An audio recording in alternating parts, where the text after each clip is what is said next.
December 8, 1932. Midnight in a dimly lit basement office beneath the Polish General Staff's cipher bureau in Warsaw.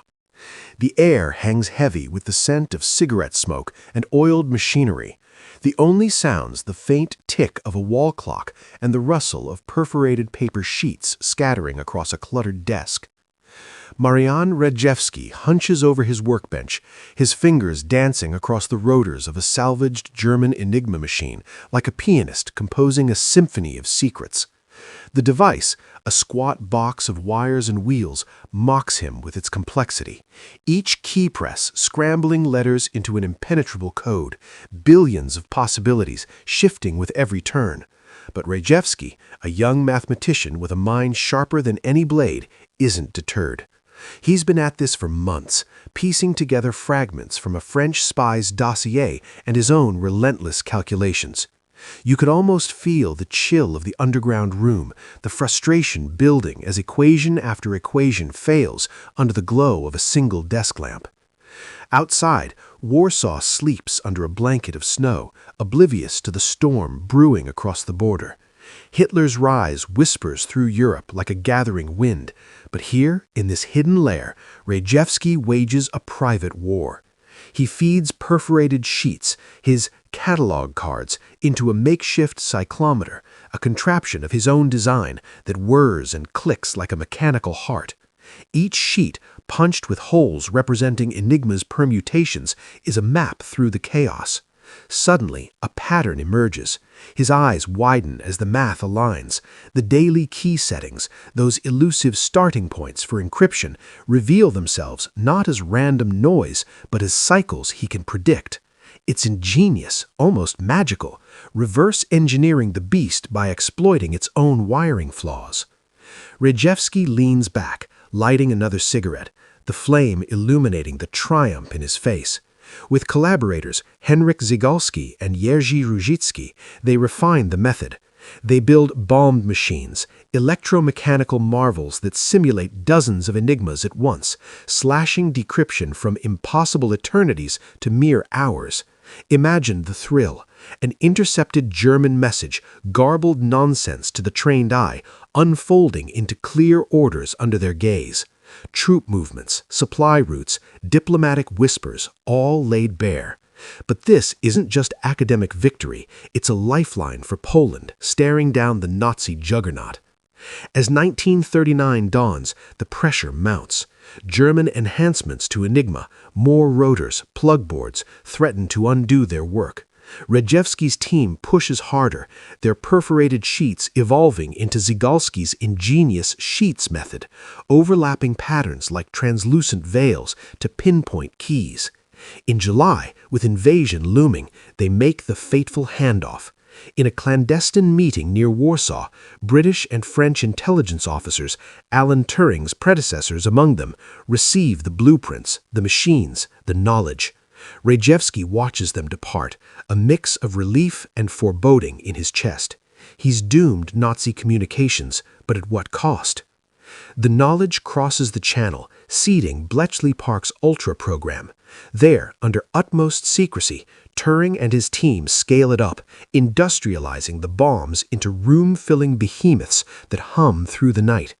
Intercepted signals from the Luftwaffe pilots, Wehrmacht generals, even the Führer's high command pour in via Y-stations antennas.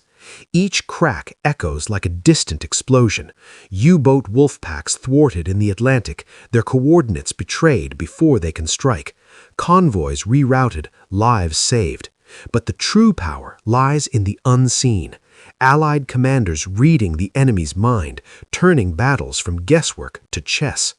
But as war rages into 1940, the Enigma's fall ripples outward. In the Mediterranean, Ultra whispers of Italian convoys feeding Rommel's Africa Corps. British subs and bombers strike with surgical precision, starving the Desert Fox of fuel. Rejewski, now exiled in France and later Britain, hears fragments of the impact. His breakthrough, once a solitary spark, now fuels a hidden inferno. From thwarting blitz bombings to derailing invasions like the one planned for Britain, it's a cascade of revelations. Nazi secrecy crumbles, replaced by Allied foresight that feels almost prescient. But foresight alone isn't enough. In the deserts of North Africa, where sandstorms swallow armies whole, another realization brews. As Montgomery's Eighth Army braces at Al Alamein, Ultra feeds Rommel's every move. The Codebreakers' gift turns the tide, but it's the ground truth, the tangible might of Allied industry that will shatter illusions. What happens when the enemy captures a glimpse of that endless arsenal? October 1942. Dawn breaks over the shattered ruins of Tobruk, the Libyan port still smoldering from Rommel's lightning assault. Dust hangs in the air like a shroud, thick with the smell of cordite, diesel, and scorched canvas. Africa Corps half-tracks grind through the captured British supply dumps, their crews whooping as they uncover crate after crate stamped "Made in USA." Erwin Rommel, Field Marshal, the Desert Fox himself, stands atop a captured Matilda tank, field glasses pressed to his eyes. His uniform is coated in fine sand, his face gaunt from months of rationing and relentless advance.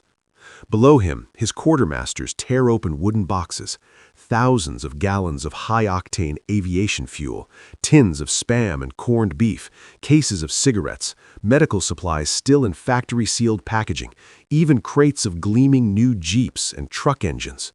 The sheer volume is staggering. One sergeant lifts a 5-gallon jerry can, reads the label, and whistles low. "American," he mutters.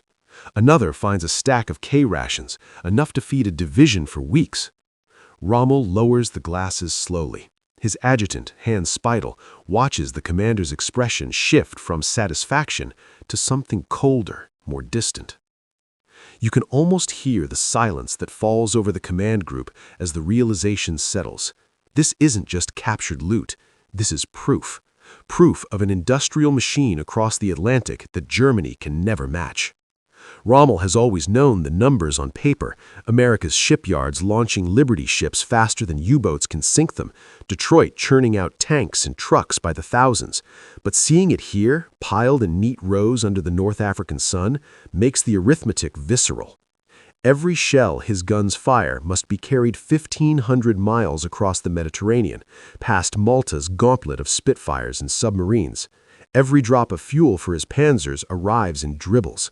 Yet the British Eighth Army has somehow replenished itself with this avalanche of materiel.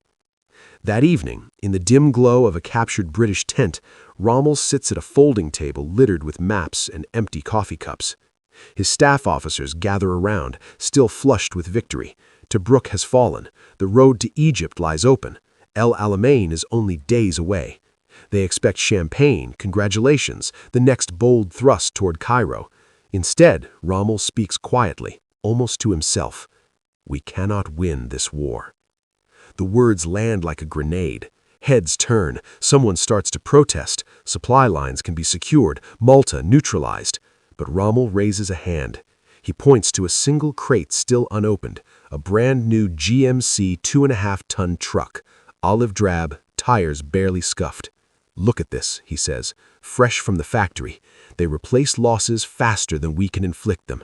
We take one depot, they build 3 more. Their industry is a river. Ours is a trickle." He does not raise his voice. He does not need to. The men around him have followed him across France, Greece, the length of the desert. They know the look in his eyes when certainty hardens into foreboding. This is not despair, not yet, but it is the first crack in the myth of invincibility. The Desert Fox, who has outmaneuvered every British commander thrown against him, now sees the horizon closing in, not because of superior generalship on the other side, but because of superior scale, infinite scale. Outside the tent, mechanics siphon fuel from captured drums into Panzer IIIs and IVs.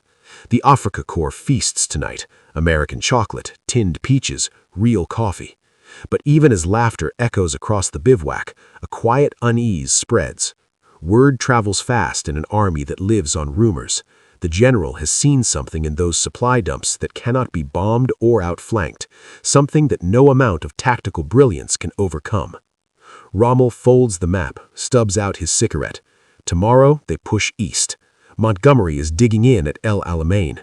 Ultra-intelligence, still unknown to the Germans, already tells the British exactly where Rommel's armor will strike. But even without the Codebreakers' gift, the truth is seeping into the sand. The Axis tide has reached its high watermark. From this moment, every kilometer gained will be paid in blood that cannot be replaced. As the stars wheel overhead, Rommel steps outside and stares west toward the Mediterranean he no longer commands. The captured wealth around him feels less like triumph now and more like a warning carved in steel and canvas. What happens when the hunter becomes the hunted, when foresight meets overwhelming force on the same battlefield? November 1942. Night falls over the Qattara Depression, a vast, salt-crusted scar in the Egyptian desert. Moonlight glints off razor wire and anti-tank ditches stretching for miles. At El Alamein, Bernard Montgomery's 8th Army waits in foxholes and gun pits, their silhouettes barely visible against the pale sand.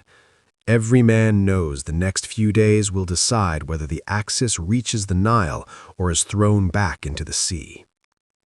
Deep inside the Black Hut at Bletchley Park, England, hundreds of miles and a world away, young women in cardigans hunch over Typex machines, their fingers flying as decrypted ultra messages stream in.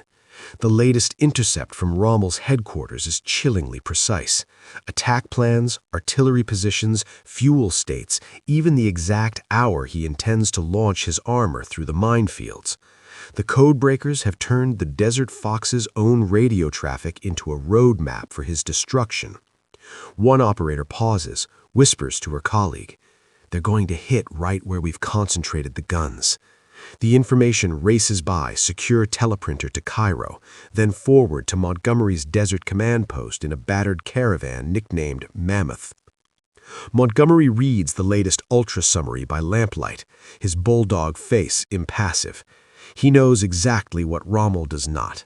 The Africa Corps is running on fumes.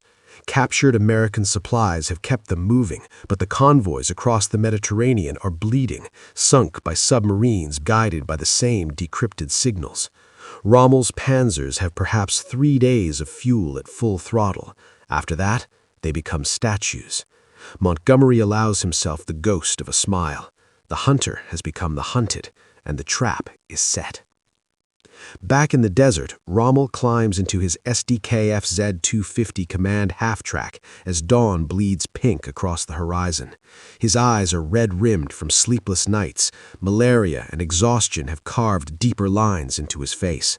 He still believes in maneuver, in striking fast and hard before the enemy can react. But the weight of that captured supply dump presses on him like the desert heat. He has seen the crates, touched the fresh steel. He knows the mathematics now. For every Sherman knocked out, 2 more roll off American assembly lines. For every 88mm shell fired, British ammunition dumps refill overnight. Victory no longer feels like destiny. It feels like delay. The battle erupts at 21:40 hours on October 23rd. British artillery, over 1,000 guns, opens with a roar that shakes the earth for 30 miles. Shells scream overhead in a curtain of fire, guided by flash-spotting teams and invisibly by Ultra's precise coordinates. Rommel's forward positions disintegrate. Minesweepers crawl forward under murderous fire, engineers blasting gaps while machine guns rake the sand. Panzers counterattack at first light, their dust plumes rising like smoke signals, only to slam into dig-in anti-tank positions whose locations Rommel's own signals have betrayed. You can almost taste the grit in the air, feel the concussion of 25-pounder shells, hear the metallic clang as an 88mm round ricochets off Matilda armor. Rommel races between sectors in his mammoth staff car, shouting orders over the crackle of field telephones. He commits his last reserves, the 15th and 21st Panzer Divisions, in a desperate bid to punch through. For a few hours it looks possible. Then the fuel state reports arrive. Tanks begin stalling, crews abandoning hulls to fight his infantry.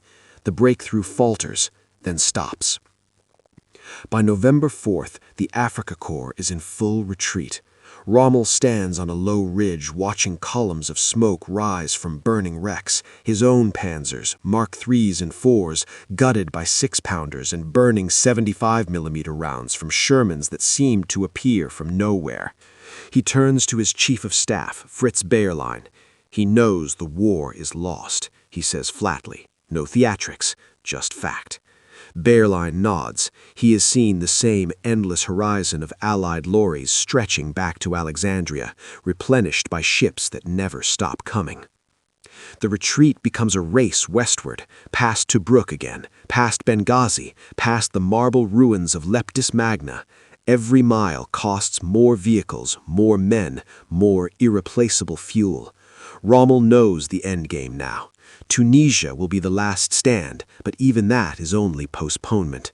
The industrial colossus he glimpsed in those captured depots has awakened fully. Across the Atlantic, shipyards work around the clock. Factories that once built cars now build tanks. The river keeps flowing. In Warsaw's ruins, Marian Rejewski receives fragmented news of the North African campaign. He does not know the full scope of Ultra's reach, but he senses it.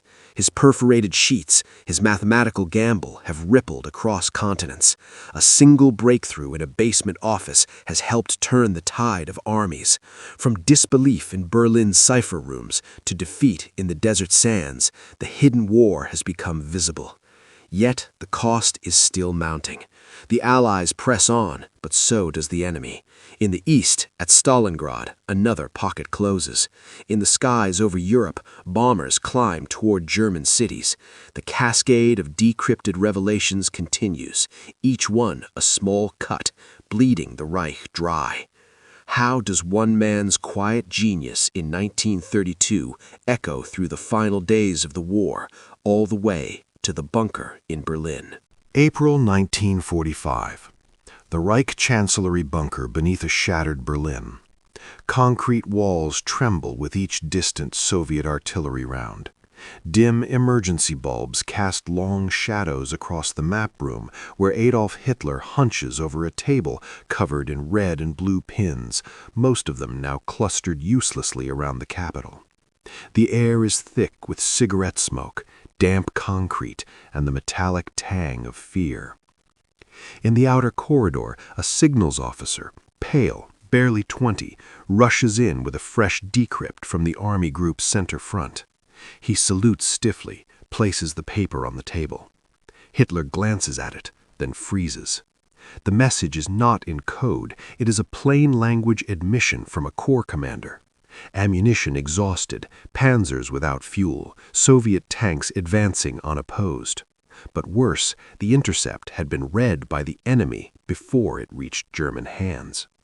Ultra had been listening to the very last gasp. Hitler's hand trembles as he crumples the sheet. He has known for years that communications were compromised.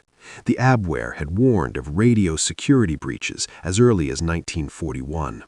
Field marshals had grumbled about orders arriving too late, about British submarines appearing exactly where convoys were supposed to be safe.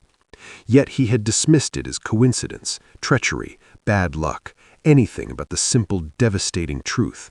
The enemy could read his mail. Now, in these final weeks, the veil is torn away completely. Every movement of the remaining divisions, every desperate counterorder, every plea for reinforcements is anticipated. Montgomery's forces slice through northern Germany with surgical precision. Patton races across Bavaria. Zhukov's tanks grind westward through the suburbs.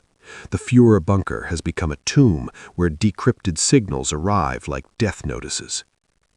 Far from Berlin, in a quiet British country house turned wartime listening post, a Bletchley veteran named Peter Twin closes a file labeled Enigma, Final Traffic. The last German naval Enigma key has been broken. The Kriegsmarine's remaining U-boats, ghosts of the once feared wolf packs, send final futile position reports before going silent forever. Twin lights a pipe, stares out at the spring rain. He thinks of the Polish mathematicians who first handed them the key in that forest clearing near Piri in 1939. Rejewski, Zygalski, Rosiczki, names few in Britain will ever know publicly. Yet their perforated sheets started it all. Across the Channel, Marian Rejewski now lives under an assumed name in wartime Britain, working on lesser ciphers for the Polish government in exile. He has not seen his homeland since the fall of Warsaw. Letters from his wife arrive sporadically, censored, hopeful.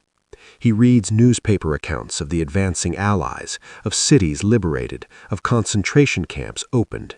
He knows his work contributed. How much, he can only guess. The cascade he began in that Warsaw basement has become a flood.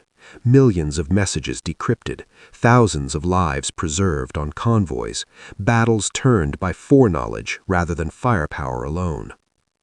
In the desert, the memory of Al Alamein lingers like heat haze. Montgomery's victory there was not won by genius alone. It was won by intelligence that saw through Rommel's eyes, by supply lines that never faltered, by an industrial heart that beat without pause. Rommel himself never reached Berlin to face Hitler's wrath. Poisoned by his own hand in October 1944, forced into the act to spare his family from reprisal, he died believing the war had been lost long before. Lost the moment he stood among those American supply crates and felt the weight of infinity. Back in the bunker, Hitler paces. His voice cracks as he dictates the final orders. Fight to the last man. Hold every street, every house.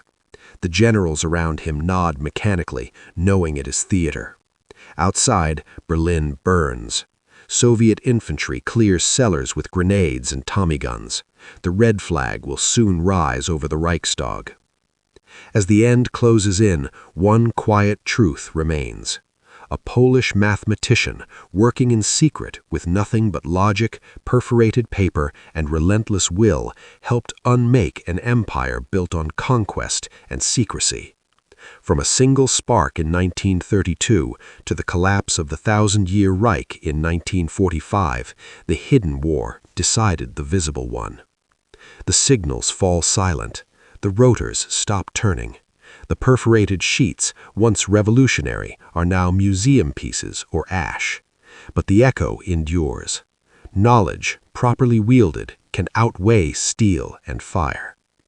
In the final seconds before the bunker's lights fail forever, the war's invisible architects have already won.